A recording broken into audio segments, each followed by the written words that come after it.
నమస్కారం Shilpa TV news కి స్వాగతం. నంద్యాలలో వైఎస్ఆర్సీపీ ఆధ్వర్యంలో భారీ నిరసన ర్యాలీ. మంత్రి నారా లోకేష్ తక్షణమే రాజీనామా చేయాలని డిమాండ్.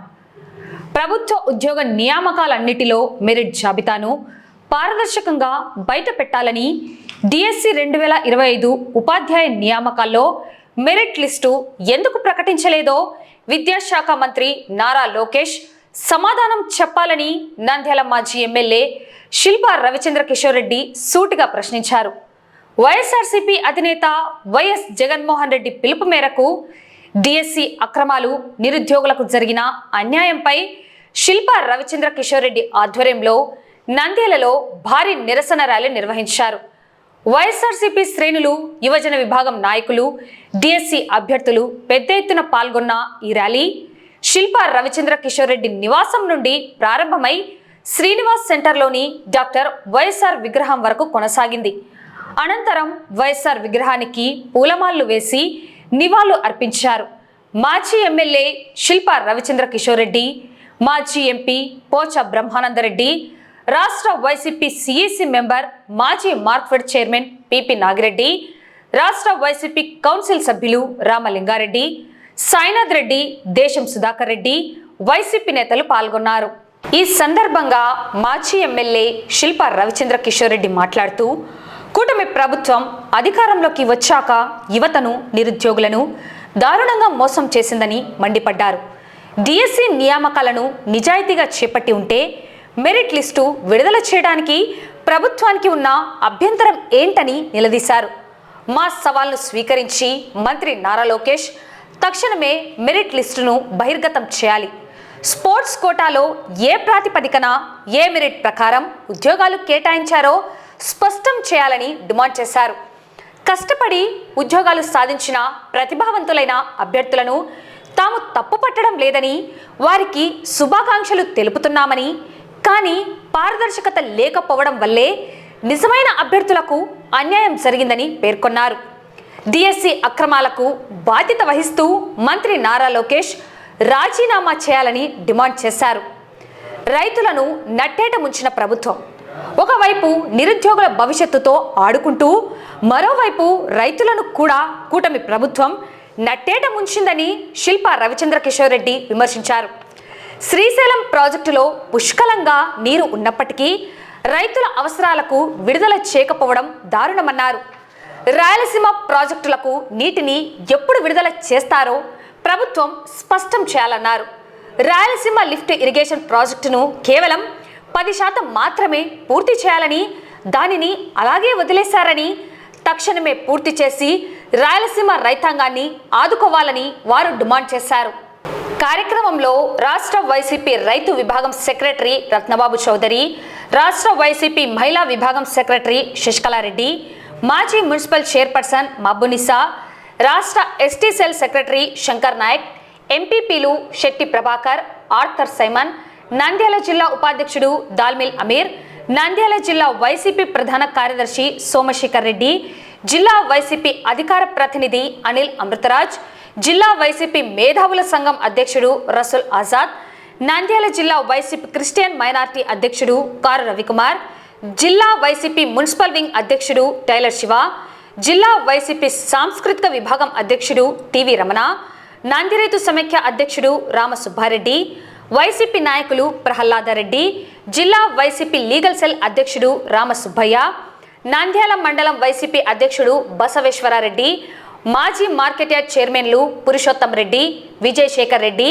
నంద్యాల అసెంబ్లీ యూత్ అధ్యక్షుడు Srinivasulu, Nandyal assembly ST cell అధ్యక్షుడు రామచంద్రుడు, నంద్యాల అసెంబ్లీ మహిళా అధ్యక్షురాలు Husenamma, Nandyal assembly Christian minority అధ్యక్షుడు మనోజ్ కుమార్ మరియు వైఎస్ఆర్సీపీ మాజీ కౌన్సిల్ సభ్యులు, మాజీ సర్పంచ్లు, ఎంపీటీసీలు, వైఎస్ఆర్సీపీ కార్యకర్తలు, అభిమానులు పాల్గొన్నారు. ముఖ్యంగా ఈ రాష్ట్రంలో జరిగినటువంటి అవినీతి పరిస్థితుల్లో, అవినీతి పరిపాలనలో యువతను ఏ రకంగా అయితే మోసం చేస్తున్నారో డిఎస్సి సాక్షిగా ప్రజలందరూ కూడా చూడటం జరిగింది. ఈరోజు సూటిగా ఒకటే ప్రశ్నిస్తున్నాం, గతంలో కూడా ఛాలెంజ్ చేశాం నారా లోకేష్ గారిని, ఇప్పుడు కూడా ఛాలెంజ్ చేస్తున్నాం. మీకు ధైర్యం ఉంటే చర్చకి సిద్ధమా అని చెప్పేసి మా పార్టీ నాయకులు అడుగుతా ఉన్నారు. దానికి సమాధానం ఏం చెప్తారు నారా లోకేష్ గారు అని చెప్పేసి అడుగుతా ఉన్నాం. యువత అందరూ కూడా మెరిట్ లిస్ట్ ఎందుకు పెట్టలేదు అని చెప్పేసి ప్రశ్నిస్తున్నారు. మెరిట్ లిస్ట్ ఎందుకు పెట్టలేదో చెప్పగలిగే పరిస్థితుల్లో ఈ ప్రభుత్వం ఉందా అని చెప్పేసి నేను అడుగుతున్నా. మంత్రి గారు ఉన్నారా అని చెప్పేసి నేను అడుగుతా ఉన్నా. మరి మెరిట్ లిస్ట్ లేకుండా ఎక్కడైనా సరే గతంలో ఉద్యోగాలు ఇచ్చిన చరిత్ర ఏ ప్రభుత్వంలో అయినా ఉందా అని చెప్పేసి ప్రశ్నిస్తున్నాం. ఈ రోజు ప్రశ్నించడమే తప్పు అన్నట్టుగా సోషల్ మీడియాలో లేకపోతే వాళ్ళకి అనుకూలమైన పత్రికల్లో దుమ్మెత్తి పోస్తున్నారు తప్పితే దీని మీద ఎక్కడ కూడా సమాధానం చెప్పలేనటువంటి పరిస్థితి. మేము ఒకటే సూటిగా ప్రశ్నిస్తాం. యువకుల్ని స్పోర్ట్స్ కోటాలో తీసుకున్న యువకులని మీరు ఏ మెరిట్ మీద తీసుకున్నారు అని చెప్పేసి అడుగుతా ఉన్నాం. అన్యాయం అయిపోయిన వాళ్ళకి ఏ రకంగా న్యాయం చేస్తారని చెప్పేసి మేము అడుగుతా ఉన్నాం. ఈ రోజు మెరిట్ లిస్ట్ ఎందుకు పెట్టలేదని ఆ విద్యార్థులకు అడుగుతున్నటువంటి దానికి సమాధానం ఏం చెప్తారని చెప్పేసి అడుగుతున్నాం. మరి ఇంత దుర్మార్గంగా ఎక్కడా కూడా ఈనాటి వరకు మెరిట్ లిస్ట్ పెట్టకుండా ఉద్యోగాలు గతంలో కూడా చిన్న చిన్న ఉద్యోగాలు కూడా ఖచ్చితంగా మెరిట్ లిస్ట్ పాటించింది. ఖచ్చితంగా సెలక్షన్ బోర్డు మెరిట్ లిస్ట్ ని పెట్టిన తర్వాతనే ఆ రోజు ఉద్యోగాలు ఇచ్చినటువంటి పరిస్థితి. కానీ విడ్డూరంగా ఈ రోజు మెరిట్ లిస్ట్ ఎవరికి ఇవ్వకుండా ఎవరు పాస్ అయినారో తెలీదు, ఎవరు ఫెయిల్ అయినారో తెలీదు, ఒకవేళ ఫెయిల్ అయితే ఎందుకు ఫెయిల్ అయినామో తెలీదు. మరి ఇంత దుర్మార్గంగా గతంలో ఎక్కడ కూడా చూడలేదు. కాబట్టి దీన్ని ప్రశ్నించడానికి ఈ రోజు మా పార్టీ తరఫున యువతకి సంఘీభావంగా ఈ రోజు ర్యాలీ తీయడం జరిగింది. మరి యువత అంతా కూడా తలుచుకుంటే ఏం జరుగుతుందో నారా లోకేష్ గారు చూశారు, ఈ తెలుగుదేశం ప్రభుత్వం చూస్తుంది. ఇప్పటికైనా ఆలస్యం కాలేదు. ఎవరైతే అన్యాయం అయిపోయినటువంటి విద్యార్థులు ఉన్నారో వాళ్ళకి న్యాయం చేయమని చెప్పేసి కోరుతున్నాం. ఈ రోజు మేము ఒకరిని ఉద్యోగం వచ్చిన వాళ్ళని తప్పు పట్టడంలా ఎక్కడ కూడా ఉద్యోగాలు మెరిట్ లిస్ట్ లో సాధించిన విద్యార్థులందరూ కూడా శుభాకాంక్షలు తెలియజేస్తున్నాం. కానీ ఎవరైతే అన్యాయం అయిపోయినారో, ఎవరైతే స్పోర్ట్స్ కోటా పేరిట వాళ్ళ ఉద్యోగాల్ని దోచుకున్నారో వాళ్ళని మాత్రమే మేము ఈ రోజు వాళ్ళకి సంఘీభావంగా ఈరోజు తరలిస్తున్నాం. కాబట్టి మేము మా డిమాండ్ ఒకటే, మెరిట్ బేసిస్ మీదనే మాత్రమే ఉద్యోగాలు ఇవ్వాలి. ఎక్కడా కూడా ఉద్యోగాలు అమ్ముకునే అవకాశం ఈ ప్రభుత్వం కల్పించకూడదు. కాబట్టి ఆ రకంగా చేసేంత వరకు ఖచ్చితంగా విద్యార్థుల వైపు నుంచే మా గలం ఎప్పుడు కూడా వినిపిస్తూనే ఉంటాము. మీరే కాకుండా ఖచ్చితంగా ఈ ప్రభుత్వం చేసినటువంటి తప్పిదాల మీద ప్రశ్నిస్తూనే ఉంటాము. మీరు ఎన్ని అడ్డంకులు విధించినా సరే ఆ అడ్డంకులన్నీ దాటుకొని వచ్చినా సరే ప్రజలు ఏదైతే అనుకుంటున్నారో, ప్రజల మనసులో ఏదైతే ఉందో దాన్ని ప్రశ్నించేంత వరకు, దాన్ని మిమ్మల్ని అడిగేంత వరకు మాత్రం మా పోరాటం ఆగదని చెప్పేసి కూడా తెలియజేసుకుంటున్నాం. ఈ ప్రభుత్వంలో రైతన్నలు పడుతున్నటువంటి ఇబ్బందులు మీరు అందరూ కూడా చూస్తూ ఉన్నారు. ఒకవైపు శ్రీశైలం నిండిందనే కబుర్లు మనకు వినపడుతున్నాయి. కానీ నీళ్ళు ఎప్పుడు వదులుతారో ఈ ప్రభుత్వం ఇప్పటిదాకా చెప్పలేదు. మేము రైతన్నల వైపు నుంచి డిమాండ్ చేస్తున్నాం. నీళ్లు ఉన్నా సరే ఎందుకు ఈ రోజు విడుదల చేయడం లేదు, దానికి సమాధానం చెప్పాల్సిన బాధ్యత ఈ ప్రభుత్వానికి లేదా అని చెప్పేసి మేము అడుగుతున్నాం. ఎప్పుడు నీళ్లు విడుదల చేస్తారు, ఎప్పుడు మా రైతన్నలకి ఆ శుభవార్త చెప్తారు అని చెప్పేసి ఈరోజు మేము డిమాండ్ చేస్తున్నాం.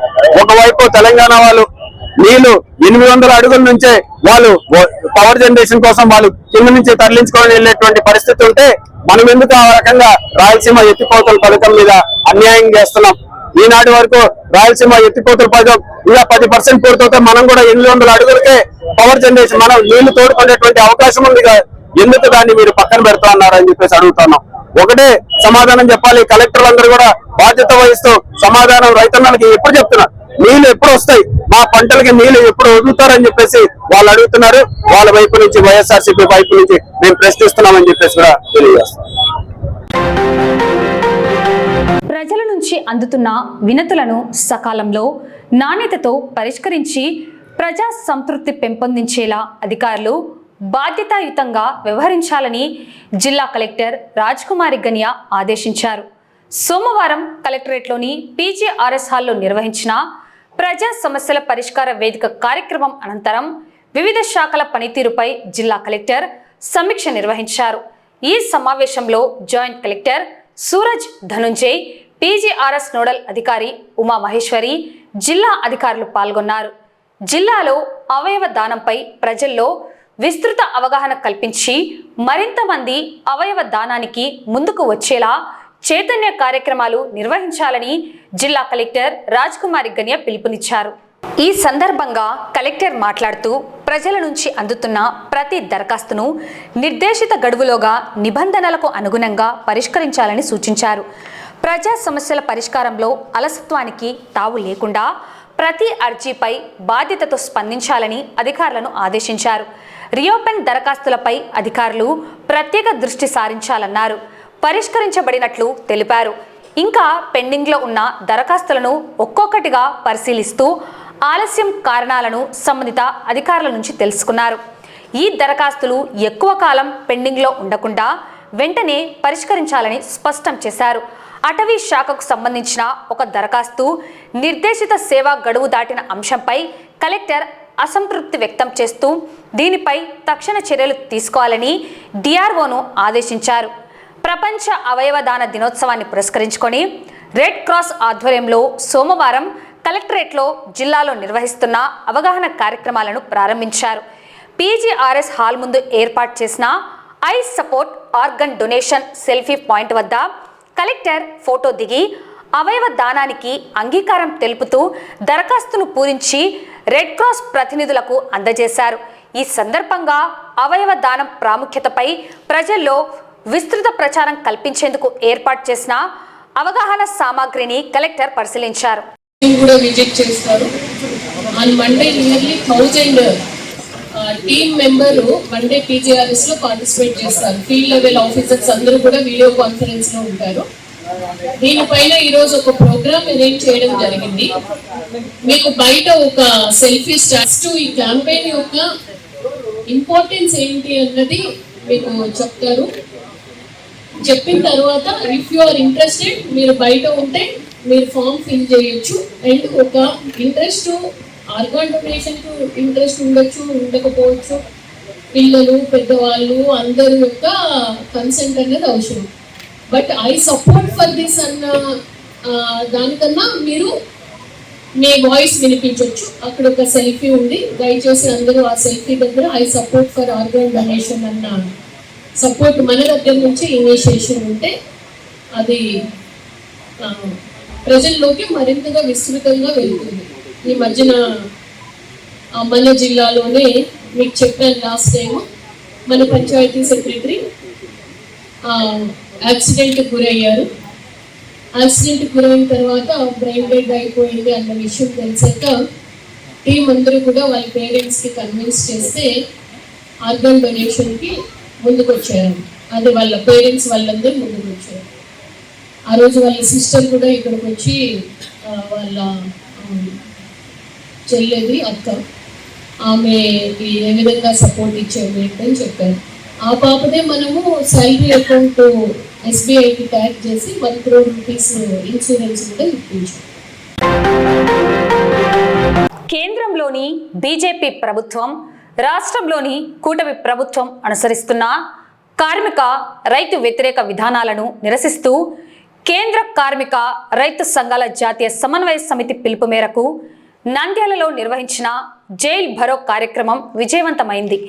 ఈ సందర్భంగా ఏఐటియుసి, సిఐటియు, ఐఎఫ్టియు మరియు వామపక్ష రైతు సంఘాల ఆధ్వర్యంలో కార్మికులు, రైతులు భారీ సంఖ్యలో పాల్గొని పట్టణంలోని మున్సిపల్ కార్యాలయం నుండి సంజీవనగర్ గేట్ వరకు భారీ నిరసన ర్యాలీ నిర్వహించారు. అనంతరం సంజీవనగర్ గేట్ వద్ద రాస్తారోకో చేపట్టి కేంద్ర, రాష్ట్ర ప్రభుత్వాలకు వ్యతిరేకంగా పెద్ద ఎత్తున నినాదాలు చేశారు.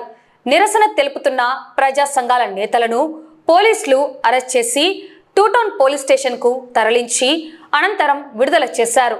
ఈ కార్యక్రమంలో ఏఐటియుసి నంద్యాల జిల్లా కార్యదర్శి సుంకయ్య, సిఐటియు జిల్లా కార్యదర్శి నాగరాజు, రైతు సంఘం రాష్ట్ర కార్యదర్శి ప్రభాకర్ రెడ్డి, ఆంధ్రప్రదేశ్ రైతు సంఘం జిల్లా కార్యదర్శి సోమన్న, జిల్లా అధ్యక్షుడు రాజశేఖర్, కార్యదర్శి రామచంద్రుడు తదితరులు ప్రసంగించారు.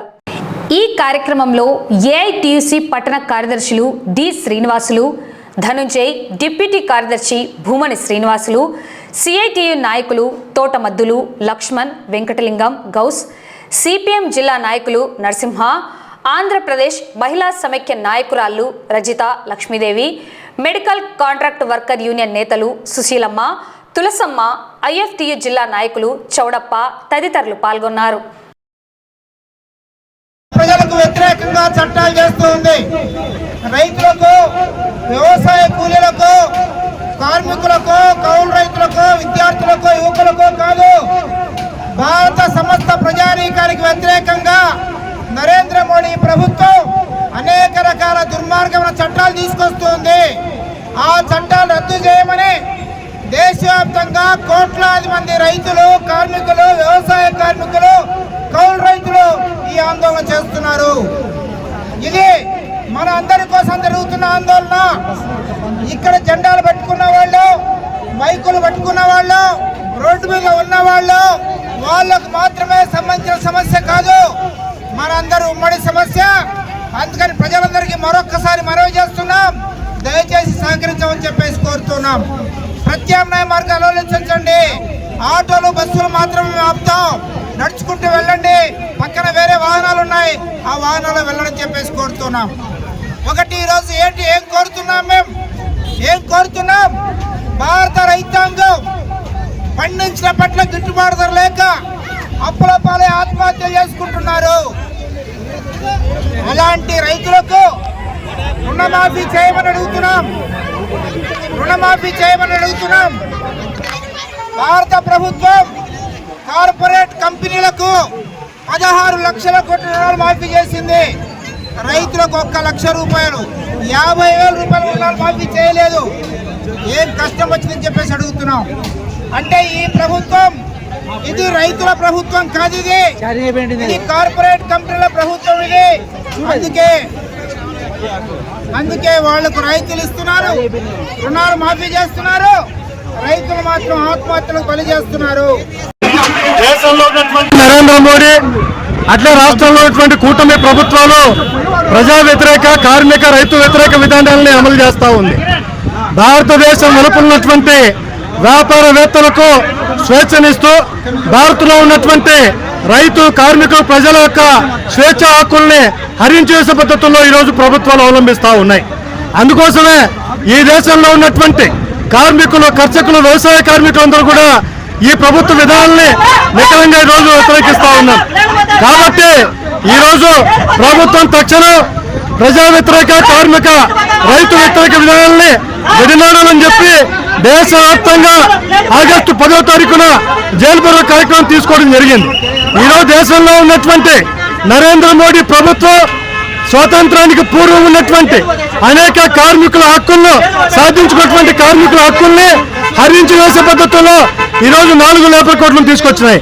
మరోవైపు రైతులకు గిట్టుబాటు ధర కల్పించాల్సిన ప్రభుత్వం గిట్టుబాటు ధర కల్పించకుండానే విదేశాల నుంచి ఉత్పత్తి అయ్యే ధాన్యాన్ని, ఉత్పత్తులను తీసుకురావడం ద్వారా భారతదేశ రైతాంగాన్ని తీవ్ర నాశనం చేసే పరిస్థితి ఉంది. వ్యవసాయం నాశనం అవుతే వ్యవసాయ కార్మికులు తీవ్ర ఇబ్బందులు పడతారు. అందుకోసం వ్యవసాయం ఇప్పటికే కుదేలైంది. ఈరోజు వ్యవసాయ కూలీలకు పని లేకుండా పోయింది. అందుకోసమే జాతీయ ఉపాధి హామీ పథకాన్ని ఈరోజు పాత పద్ధతులను కొనసాగించాలా, జీరాంజీ పథకాన్ని రద్దు చేయాలా, మహాత్మా గాంధీ జాతీయ ఉపాధి హామీ పథకం ముందు కొనసాగించాలా. ప్రతిరోజు ఉపాధి హామీ కూలీలకు 600 రూపాయలు వేతనాలు ఇవ్వాలని చెప్పి మేము ప్రభుత్వం డిమాండ్ చేస్తాం. ఆశగా పంట వేస్తే ఆశలే ఆవిరయ్యాయి. నకిలీ విత్తనాలు కౌలు రైతుల నోట్లో మట్టి కొట్టాయి. సెందిల్ నామ్కట్ 614 బీజీ 11 పత్తి విత్తనాలు సాగు చేసి తీవ్రంగా నష్టపోయామని ప్రభుత్వం వెంటనే జోక్యం చేసుకొని తమను ఆదుకోవాలని నంద్యాల జిల్లా బేతంచెర్ల మండలం ఎంబాయి గ్రామానికి చెందిన కౌలు రైతులు డిమాండ్ చేశారు. 350 ఎకరాల్లో శూన్యమైన దిగుబడి. బాధితులు తెలిపిన వివరాల ప్రకారం ఎంబాయి గ్రామానికి చెందిన కౌలు రైతులు కల్లూరులోని మణికంఠ సీడ్స్ దుకాణంలో సెందిల్ నామ్కట్ 614 బీజీ 11 రకానికి చెందిన పత్తి విత్తనాలను కొనుగోలు చేశారు. సుమారు 350 ఎకరాల్లో లక్షల రూపాయలు పెట్టుబడి పెట్టి ఈ పంటను సాగు చేశారు. ఎరువులు, పురుగు మందులు వాడి రాత్రింబగళ్ళు కష్టపడి పంటను కాపాడుకున్నప్పటికీ దిగుబడి మాత్రం అస్సలు రాలేదు. దీంతో తాము కొనుగోలు చేసినవి నకిలీ విత్తనాలని గ్రహించిన రైతులు లబోదిబోమంటున్నారు. స్పందించిన జిల్లా కలెక్టర్, వ్యవసాయ అధికారులు. మోసపోయామని గ్రహించిన కౌలు రైతులు సోమవారం నిర్వహించిన ప్రజా సమస్యల పరిష్కార వేదిక కార్యక్రమంలో జిల్లా కలెక్టర్ను కలిసి తమ ఆవేదనను వ్యక్తం చేశారు. విత్తన కంపెనీ వ్యాపారిపై చర్యలు తీసుకొని తమకు రావాల్సిన నష్టపరిహారాన్ని ఇప్పించాలని కోరారు. రైతుల ఫిర్యాదుపై తక్షణమే స్పందించిన జిల్లా కలెక్టర్ ఈ విషయమై చర్యలు తీసుకోవాలని జిల్లా వ్యవసాయ శాఖ అధికారిని ఆదేశించారు. కలెక్టర్ ఆదేశాల మేరకు రైతులు వ్యవసాయ శాఖ అధికారిని కలిసి పరిస్థితిని వివరించారు. వ్యవసాయ శాస్త్రవేత్తల బృందంతో కలిసి ఎంబాయి గ్రామంలోని పత్తి పంటలను క్షేత్రస్థాయిలో పరిశీలించి సమగ్ర నివేదిక ఆధారంగా బాధ్యులపై కఠిన చర్యలు తీసుకుంటామని అధికారి హామీ ఇచ్చారు. సెంథిల్ కంపెనీకి సంబంధించినటువంటి నామ్కాట్ 614 BG2 అనేటువంటి విత్తనాలని కర్నూలు జిల్లాలో కల్లూరు మణికంఠ సీడ్స్ కల్లూరు దగ్గర. సో కొన్న తర్వాత ఇప్పుడు వేసారు, పంట వేసిన తర్వాత పంట పెరిగింది కానీ కూడా పూత కాయ నిలబడట్లేదు చెప్తున్నారు. సో దాని మీద ప్రస్తుతం నేను చేయగలిగింది ఏంటంటే ఇమీడియట్ గా శాస్త్రవేత్తలకి ఈ సమస్యని వాళ్ళ దృష్టికి తీసుకెళ్లి శాస్త్రవేత్తల బృందాన్ని పంపిస్తాం. వాళ్ళు ఒకసారి వెరిఫై చేసి సమస్యతో నిర్ధారించిన తర్వాత ఫర్దర్ గా ఎలాంటి చర్య తీసుకోవాలి కంపెనీ మీద కానీ డీలర్ మీద కానీ. ఎందుకంటే కంపెనీ డీలర్ అంతా కూడా వాళ్ళ కర్నూలు జిల్లా పరిధిలో ఉన్నారు కాబట్టి డీలర్ కూడా. సో అది తదుపరి చర్యలకి వాళ్ళకు ఇంటిమేట్ చేయడం మన కలెక్టర్ ద్వారా కూడా ఈ విషయాన్ని పరిశీలి చేయించి వీళ్ళకి మనం చేయగలిగినటువంటి న్యాయాన్ని చేసే ప్రయత్నం. ఇప్పుడు చేయగలిగేది ఏం లేదు. ఆల్రెడీ ఎక్కడ రేట్లు పట్టేసిన అయిపోయింది. ఎక్కడన్నా ఇలాంటి సమస్య వస్తే తప్పితే మనకు తెలియదు. సో ఆల్రెడీ ఎందుకంటే కాటన్ వేసి ఇప్పుడు దాదాపు 50 రోజులు అయిపోతుంది, 50-60 రోజులు అయిపోయింది, 2 నెలలు అయిపోయింది. సో ఇప్పుడు కొత్తగా ఎక్కడైనా సమస్య వస్తే తప్పితే మనం చేయగలిగేది ఉండదు.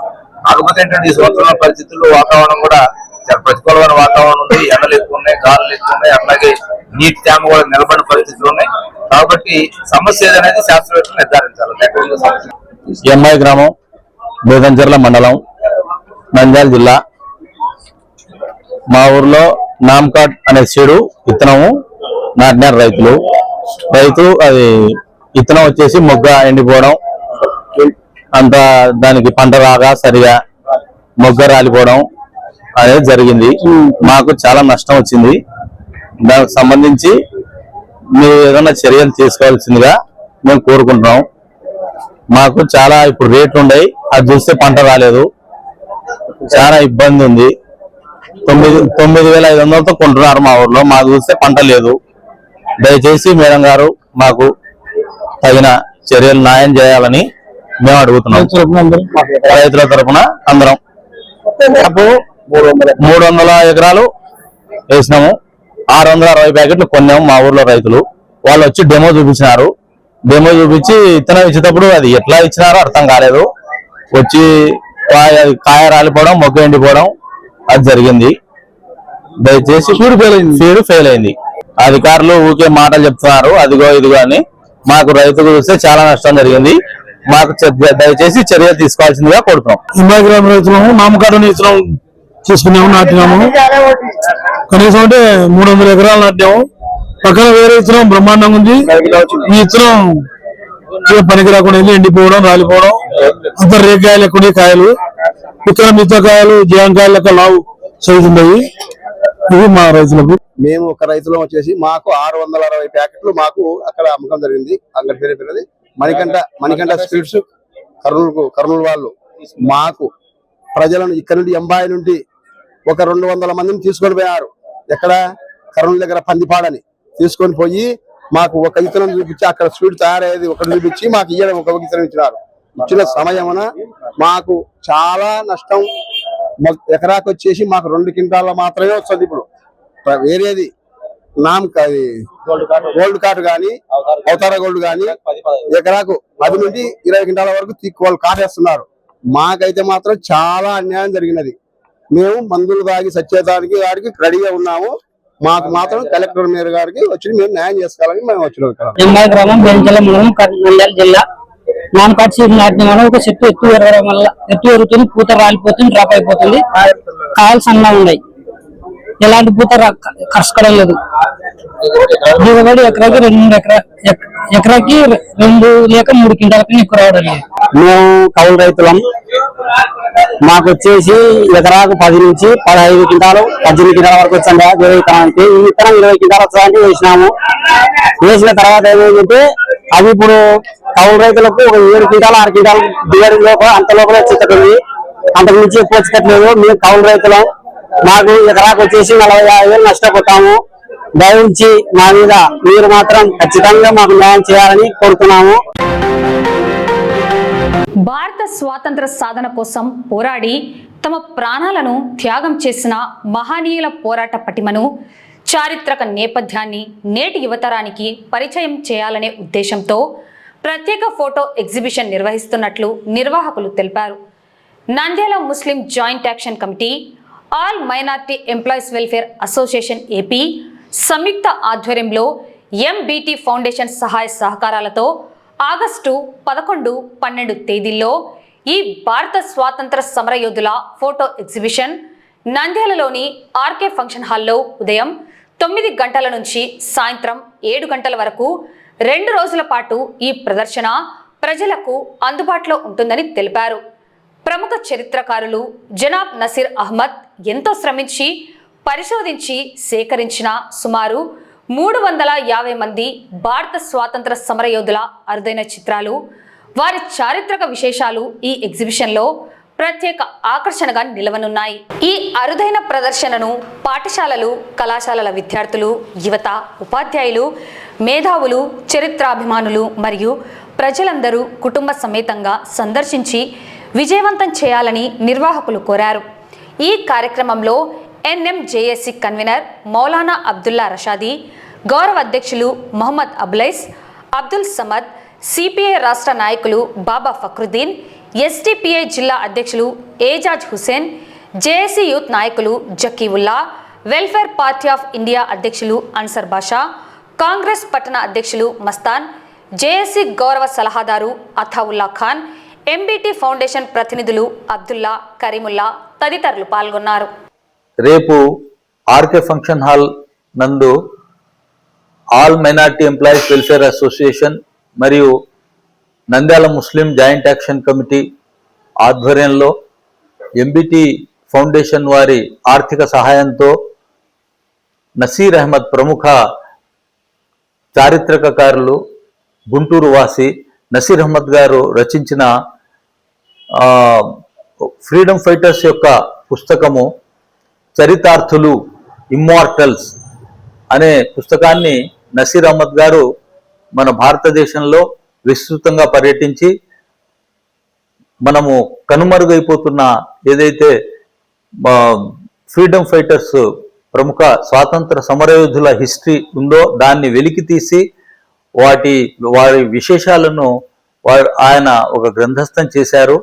అందులో ఉండే పేజెస్ను రేపు ఆర్కే ఫంక్షన్ హాల్లో ఉదయం 9 నుంచి సాయంత్రం 7 గంటల వరకు 11వ తేదీ, ఆ తర్వాత 12వ తేదీ విద్యార్థుల కోసము, మేధావుల కోసము, కాలేజీ కళాశాల విద్యార్థుల కోసము, అందరి కోసము ఒక ఫోటో ఎగ్జిబిషన్ ఏర్పాటు చేయడం జరిగింది. కాబట్టి ఈ అవకాశాన్ని ఉపయోగించుకొని మేధావులు, తర్వాత విద్యార్థులు అందరూ దీంట్లో పాల్గొని దీన్ని విజయవంతం చేయాల్సిందిగా కోరుతున్నాము.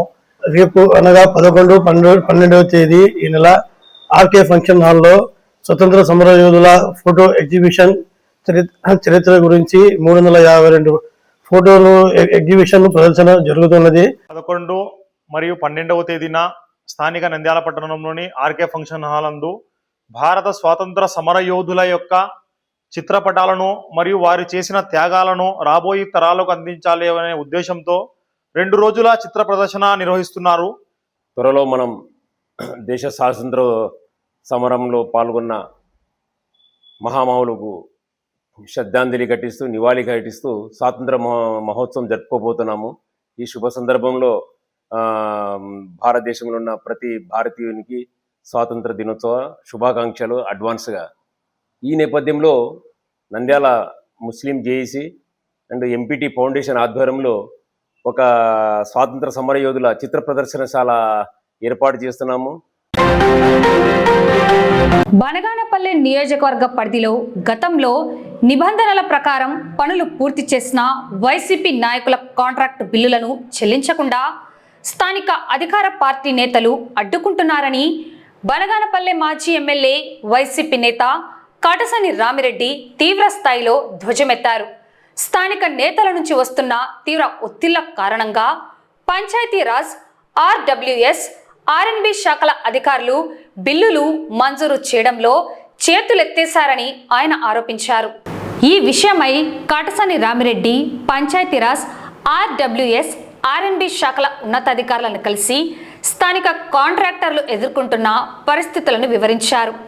అనంతరం ఆయన విలేకరులతో మాట్లాడుతూ నియోజకవర్గంలో వివిధ అభివృద్ధి పనుల నిమిత్తం జిల్లా ఖనిజ నిధి కింద మంజూరైన సుమారు 22 కోట్ల విలువైన బిల్లులను నిలిపివేశారని తెలిపారు. పనులు పూర్తి చేసిన కాంట్రాక్టర్లు తెచ్చిన అప్పులకు వడ్డీలు కట్టలేక ఆర్థిక ఇబ్బందుల్లో కూరుకుపోయి అల్లాడిపోతున్నారని ఆవేదన వ్యక్తం చేశారు.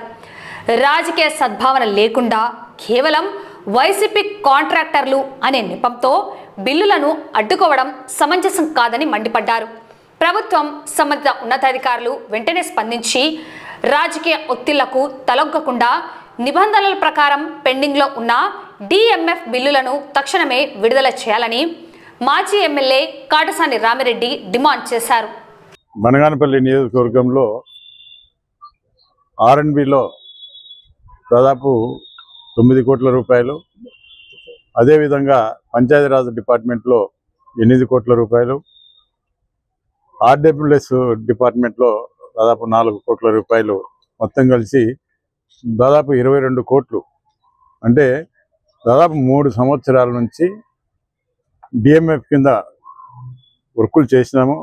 ఆల్రెడీ రోడ్లు పూర్తి అయిపోయినాయి. అప్పుడే రోడ్లలో మరి ప్రజలందరూ కూడా తిరగడం జరుగుతూ ఉంది. మరి అదేవిధంగా పైప్ లైన్లు, ఓహెచ్ఎస్ఆర్ ట్యాంకులు, అదేవిధంగా ఈ యొక్క మినరల్ వాటర్ ప్లాంట్లు వేయడం జరిగింది. అదేవిధంగా కొన్ని చోట్ల ఆర్ఎండ్బిలో తార్ రోడ్లు కూడా వేయడం జరిగింది. ఇవన్నీ మొత్తం కలిపి దాదాపు 3 డిపార్ట్మెంట్లో 22 కోట్ల రూపాయలు ఈ రోజు వరకు కూడా పెండింగ్లో ఉండడం జరిగింది. ఎందుకంటే మొదటి నుంచి కూడా ఈ ప్రభుత్వం వచ్చినప్పటి నుంచి కూడా ఈ యొక్క కాంట్రాక్టులు ఎవరైతే వర్కులు చేసినారో ఈ వర్కులు చేసిన కాంట్రాక్టర్లకు డిఎంఎఫ్ కింద చేసిన కాంట్రాక్టర్లకు ఇంతవరకు బిల్లులు ఇవ్వకుండా కాలయాపన చేస్తూ ఉన్నారు. అదేవిధంగా వీటితో పాటు మిగతా ఈ గతంలో జగన్మోహన్ రెడ్డి గారు ముఖ్యమంత్రిగా ఉన్నప్పుడు గడప గడపకు ప్రోగ్రాం కింద చేసినటువంటి వర్కులకు సంబంధించి హెడ్ ఆఫ్ అకౌంట్ కూడా ఈ రోజు వరకు కూడా లేకుండా చేసినారు. అదేవిధంగా మార్కెట్ యార్డు తరఫున చేసిన వర్కులకు అది కూడా హెడ్ ఆఫ్ అకౌంట్ లేకుండా చేసినారు. మరి ఈ విధంగా చాలా వరకు వైసీపీ కార్యకర్తలు చేసిన వర్కులకు బిల్లులు రాక, మరి తెచ్చిన అప్పులు కట్టలేక చాలా వరకు ఇబ్బందులు పడుతున్న పరిస్థితుల్లో ఈరోజు ఈ ప్రభుత్వం వచ్చిన తర్వాత ముఖ్యంగా డిఎంఎఫ్కి సంబంధించి ఈ గ్రీన్ ఛానల్ ఏర్పాటు చేయడం జరిగింది. ఈ గ్రీన్ ఛానల్ ద్వారా ఈరోజు అప్లోడ్ చేసి ఈ సిగ్నేచర్ చేసి పంపిస్తే 4-5 రోజుల్లోనే ఇప్పుడు బిల్లులు వచ్చే పరిస్థితి ఉంది. అది కూడా సెంట్రల్ గవర్నమెంట్కు సంబంధించిన డిఎంఎఫ్ అమౌంట్ కాబట్టి అది త్వరితగతిన ఇప్పుడు డైరెక్ట్గా స్టేట్కు సంబంధం లేకుండా central government district mineral fund అది కూడా ఇప్పుడు అధికారులకే ఇవ్వడం జరిగింది. మరి ఇక్కడ ఉండే స్థానికంగా ఉండే రాజకీయ నాయకులు ఈ యొక్క అధికారుల మీద ఒత్తిడి తీసుకొని వచ్చి మీరు ఎటువంటివి కూడా వైసీపీకి సంబంధించినటువంటి బిల్స్ ఏది కూడా మీరు పంపేదానికి వీలు లేదు, మీరు ఆపండి అని చెప్పి వాళ్ళను ఒక బెదిరింపులకు దిగడం జరుగుతూ ఉంది. అధికారులు ఏం చెప్తా ఉన్నారంటే మేము చేయలేము, మీ యొక్క బిల్స్ చేస్తే మేము ఇక్కడ నుంచి ట్రాన్స్ఫర్ అయ్యే పరిస్థితి ఉంది కాబట్టి మేము చేయలేమని చెప్పి చెప్పడం జరిగింది. మీరు చేయలేనప్పుడు మీరు ఇక్కడ ఉండాల్సిన అవసరం మీరు కూడా లేదు. ఎందుకంటే ఈరోజు చిన్న చిన్న కాంట్రాక్టర్లు ఆనాడు వర్కులు చేసి ఈరోజు వడ్డీలు కట్టలేక చాలా ఇబ్బందులు పడుతున్న పరిస్థితుల్లో మరి అందరూ కూడా మాకు సంబంధించిన కాంట్రాక్టర్లు అయితేనేమి, వైసీపీ నాయకులు అయితేనేమి నా దగ్గరికి రావడం జరిగింది. మేము ఈరోజు ముగ్గురు ఈ 3 డిపార్ట్మెంట్లకు సంబంధించి ఈ గారితో కూడా మాట్లాడడం జరిగింది.